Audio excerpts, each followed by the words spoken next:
So being a young parent, आप नए नए पेरेंट्स बने हैं, आपको अभी अभी बेबी हुआ है या अपना बच्चा कुछ सालों का हुआ है, सो आप ये कैसे पता करें कि आपके बच्चे को कोई ऑर्थोपेडिक इशू तो नहीं है। ऑर्थोपेडिक इशू से हमारा मतलब होता है बच्चे की मसल्स, बोन्स या जॉइंट्स में कोई इशू तो नहीं है। So as a paediatric orthopaedic surgeon मैं डॉक्टर पुष्पवर्धन मंडलेचा आपसे इस वीडियो के माध्यम से ये डिस्कस करना चाहता हूँ कि बच्चों में होने वाली क्या क्या ऑर्थोपेडिक कॉमन प्रॉब्लम्स है जिससे हम डे टू डे बेसिस पर डील करते हैं, और जो टाइमली डायग्नोस हो सके तो हम सही ट्रीटमेंट सही टाइम पर देकर बच्चे को ठीक कर सकें।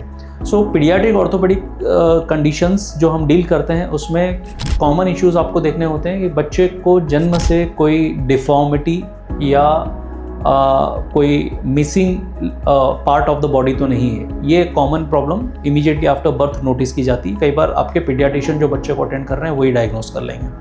इसके अलावा एज बच्चा ग्रो हो रहा है आपको ये देखना होता है कि बच्चे के लिम्स का अलाइनमेंट कैसा है। बच्चों के बर्थ के बाद तुरंत लिम्ब के अलाइनमेंट्स थोड़ा स्लाइटली कर्व होते हैं नी की तरफ से, और नी पूरा स्ट्रेट नहीं होता है, that is absolutely normal. But बच्चा जैसे जैसे बड़ा होगा उसका पैर स्ट्रेट होता चले जाएगा, प्लस नी जो बेंड नहीं हो रहा था वो कंप्लीटली स्ट्रेट हो जाएगा। ओके, एंड जैसे जैसे बच्चों की ग्रोथ होती रहती है लेग का अलाइनमेंट चेंज होते रहता है। सही एज पे सही अलाइनमेंट होना चाहिए। सो अगर आपको अलाइनमेंट को लेकर कोई इशू लग रहा है या बच्चे के चलने में कोई इशू लग रहा है, बच्चा लचक के चल रहा है, लिंप कर रहा है, पैरों में दर्द बता रहा है, पैर अंदर या बाहर की तरफ रख के चल रहा है, तो इन सब की एक नॉर्मल पैटर्न या वैल्यू डिफाइंड है। अगर एबनॉर्मल है, आसपास के बच्चों से कंपेयर करने पे वो थोड़ा ऑकवर्ड दिख रहा है, तो ऐसी कंडीशन में आपको तुरंत पीडियाट्रिक ऑर्थोपेडिक सर्जन से डिस्कस करना चाहिए। इसके अलावा as a paediatric orthopaedic surgeon हम डील करते हैं बच्चों में होने वाले बोन्स एंड जॉइंट इन्फेक्शन को, बच्चों में होने वाले फ्रैक्चर्स को, स्पोर्ट्स रिलेटेड इंजरीज़ को।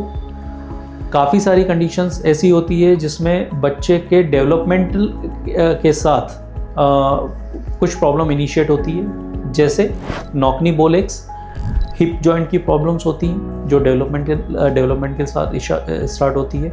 कुछ लेट ऑनसेट स्कोलियोसिस होते हैं जो बच्चों के डेवलपमेंट के साथ स्टार्ट होते हैं। इसके अलावा हम डील करते हैं एक इम्पॉर्टेंट कंडीशन जिसको हम कहते हैं सेरेब्रल पॉलिसी में बच्चे को, खास करके ये आजकल ज़्यादा कॉमन होने लगी प्रॉब्लम, बिकॉज प्रीमेच्योर डिलीवरीज काफ़ी सारी हो रही है because of the stress during the pregnancy और certain other factors like IVF deliveries और मल्टीपल जेस्टेशंस जिनमें डिलीवरी जल्दी करनी पड़ती है। प्रीमेच्योर बच्चे हो जाते हैं या लो बर्थ वेट बच्चे होते हैं, एंड उसका कॉन्सिक्वेंस होता है सेरेब्रल पॉलिसी। तो सेरेब्रल पॉलिसी क्या है इसके बारे में भी हम ब्रीफ में एक बात डिस्कस कर लेते हैं। इसमें ब्रेन का डेवलपमेंट नहीं हो पाता है, उससे पहले ही बच्चा डिलीवर हो जाता है, जिसकी वजह से बच्चे के हाथ या पैरों में अकड़न, कड़कपन या स्पास्टिसिटी रहती है। जैसे जैसे बच्चा डेवलप होते रहता है, डेवलपमेंट के साथ साथ उसमें कुछ पोस्चरल इश्यूज या कॉन्ट्रैक्चर्स डेवलप होने लगते हैं। बच्चे का माइलस्टोन्स डिले होने लगता है, नेक होल्डिंग, साइड टर्निंग, बच्चा बैठना, ये सब का एक डिफाइंड टाइम पीरियड है। और ये अगर डिले हो रहा है, सपोज बच्चा 11 मंथ्स का और स्टिल उसने अभी खड़ा रहना भी स्टार्ट नहीं किया, पकड़ के भी खड़ा नहीं रह रहा है, या ऐसा कोई developmental delay, again it is a concern. तो ये सारी चीज़ें as a paediatric orthopaedic surgeon हम डील करते हैं। इनमें से किसी भी समस्या से आप या आपके बच्चे जूझ रहे हैं तो आप हमसे डायरेक्टली संपर्क कर सकते हैं। Thank you.